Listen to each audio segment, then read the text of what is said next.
One of the things that I think I've been hearing very frequently from people who are ahead of us or who are successful in real estate and wealthy is that they would trade their riches for time. Even when you see some of the very successful people on social media talk about it, they would say that they would rather, for example, the Hormozis, even Alex Hormozi. yeah, for example, Alex Hormozi said if he had the choice of going back to being 30 and poor, he would do that. And it makes me wonder whether or not the pursuit of wealth and happiness is actually a good choice. He's 32 right now. He might have said something along the lines of, if I had the choice to be 20 again and broke and poor, not with the wealth that he has now, he would choose to do that. And that sometimes makes me wonder of whether or not the pursuit of wealth is actually a noble pursuit. Is that actually something that can and will make you happy? I think the main reason why people work hard is literally because we want to get that kind of wealth. And with wealth, there's a lot more things that we can do, right? You can provide for your family. You can do a lot more interesting things, right? You can go on a trip without worrying too much about the survival mode. For people who made it to the level that they are right now, of course, they want some time back because the money wouldn't be as important to them if they simply don't have time back. Yeah, so you're essentially saying that money, wealth, can buy you options, can buy you potential experiences. But I think what a lot of people end up finding is that they get so involved, so enveloped in their work, in their pursuit of wealth, in their pursuit of riches, that they forget to actually have those experiences, or they don't map it out. Sometimes these commitments, what you have to make in order to obtain a degree of wealth, end up consuming you. It's kind of like people who will buy properties that they want to flip, or people who buy certain real estate projects, and then it just consumes their life. And what they thought they were buying that would free them from the shackles of a job, let's say, end up actually consuming them more, and they don't have time for their family, for their friends, for their interests. Yes. So, number one, they might have a wrong expectation on what real estate investing really is about, right? They might be thinking about passive investing, but instead of choosing a private lending where it's truly passive, they decide to become an active investor because the return is higher. They're not understanding that there's actually a lot of work involved. So that's number one. Number two is for a lot of people who have an obligation to kind of work at a full-time job that they don't like, you do need to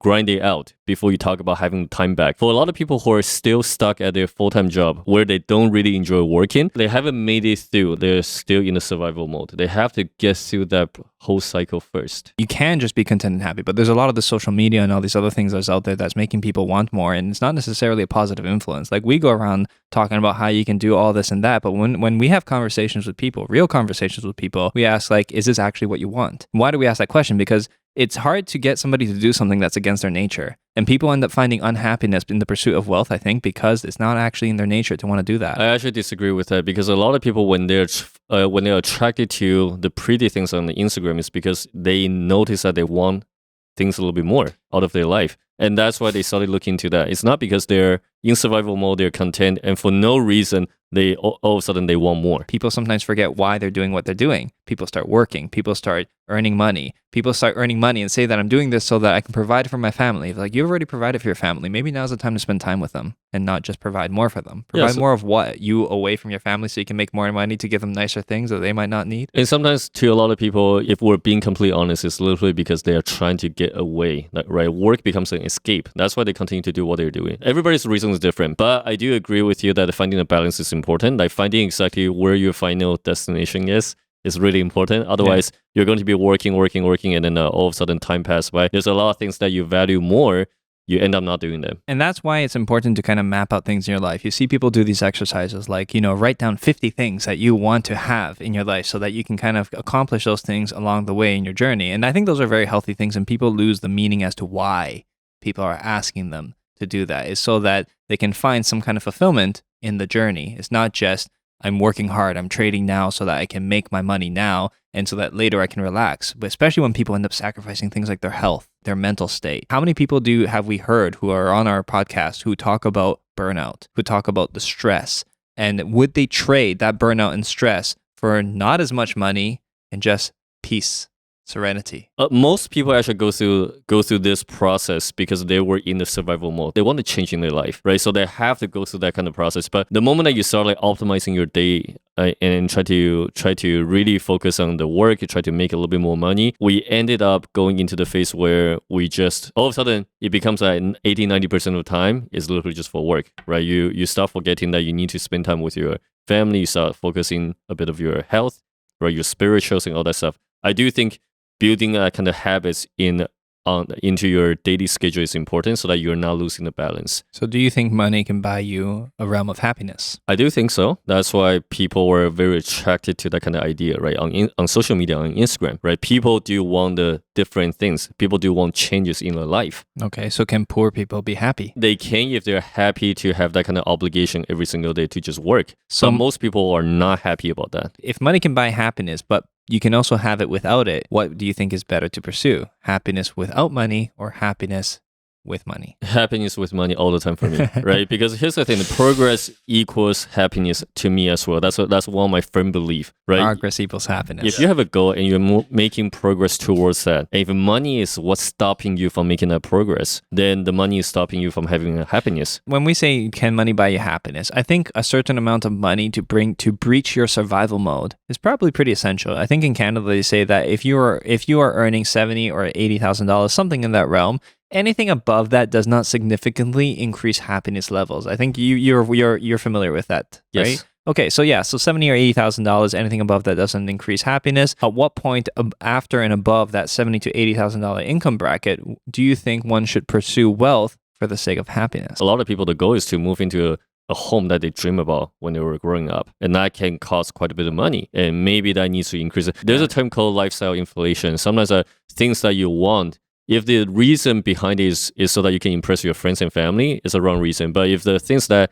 has a bit of meaning to what you're doing, then achieving that becomes a lot more important. And if that goal comes with a bit of capital that you need to inject into that idea, guess what? That's when you need to be making a little bit more. I think that's why they say that the why behind the goal has to be significant enough. So let's lose a couple of examples. What's one of the things that you want as a goal, like be it a house, a nice car, or whatever, that you think is meaningful, that the why is big enough? So here's the thing. I actually don't think about any of that. Oh, really? I use them as a tool, right? Okay. Like for example, like, dude, look at my house. Like, I don't have a newly renovated home, right, that I'm living in because I don't care as much. The cars, we didn't actually purchase a Tesla until we feel the need to actually buy that as a marketing tool. So me asking that question might actually be the wrong question, because that's something that both of us have in common, is that we weren't terribly material to begin with, right? And we didn't necessarily value that stuff. So then why do you feel that you have a pursuit of wealth? Because it creates a lot more options for myself and my family, right? And it's not just that, it also allows me to achieve the things that we want to do. For example, one of the things that we want to do is to share the knowledge, share the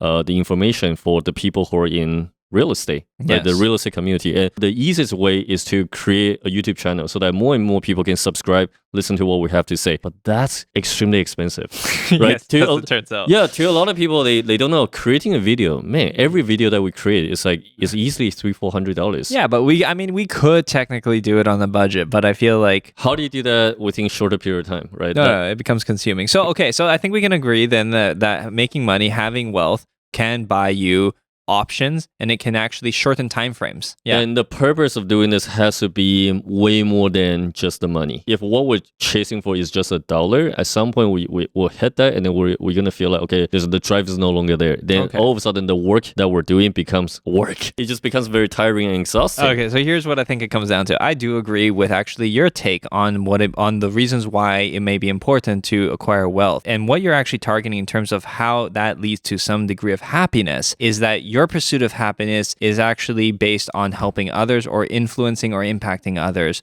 to something that you believe in, like being able to take care of yourself or financial independence or some kind of security or the ability to take care of people around you. So that is actually, in my opinion, a noble cause. Where I think a lot of people find unhappiness in the pursuit of riches or wealth is when they get brainwashed by social media and they feel that they need the nice car. They need a bigger box to live in. They need to live in a more shishi area. They need to go to those nice areas and eat out for dinner and spend $200, $300, $400 on a night out, right? And this is where I think people find a lack of fulfillment, because those things are hollow. Those things don't mean anything unless you're doing something in the pursuit of something greater than yourself. Because again, their purpose of doing all of those type of stuff is because they're trying to impress other people, which they're going to find out that at the end of the day, nobody cares. How many very wealthy people have we met that actually, if we saw them on the street, you wouldn't give them a second look? Actually, my buddies from Vancouver, if they walk on the street, I would never think that they have that kind of entrepreneurial mind and they're doing such a massive business. You wouldn't think that they're in the multi-millions, right? Like, you would think that they're just like a couple of guys. Like, yeah, no, you're absolutely right. And they don't show it. And that's the thing, is that true wealth and true success, actually, where I think it has the power to buy you freedom from, is it buys you freedom to not care what other people think,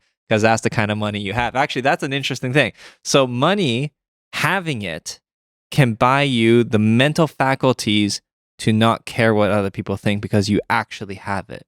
But the pursuit, so I think where people are having trouble is when they're in between. They're not rich yet, but they're on their way to it. And then they get trapped in showing that they're there. Yeah, and I think that becomes a challenging Yeah, part. fake it until you make it. I actually don't believe in that saying. Dude, don't fake it. Just show what you have. Yeah. There's certain things that I think are fundamental to success that show more than just like certain avenues. However, people respond to that. We found that out when we had upgraded vehicles that people responded to that. Whereas you can't necessarily show somebody real estate, right? Or show something like you can, but it's not as easy to show. But you can show a car, you can show a watch, you can show jewelry, you can show all kinds of other Use things. wealth as your tool. Don't use wealth to impress other people.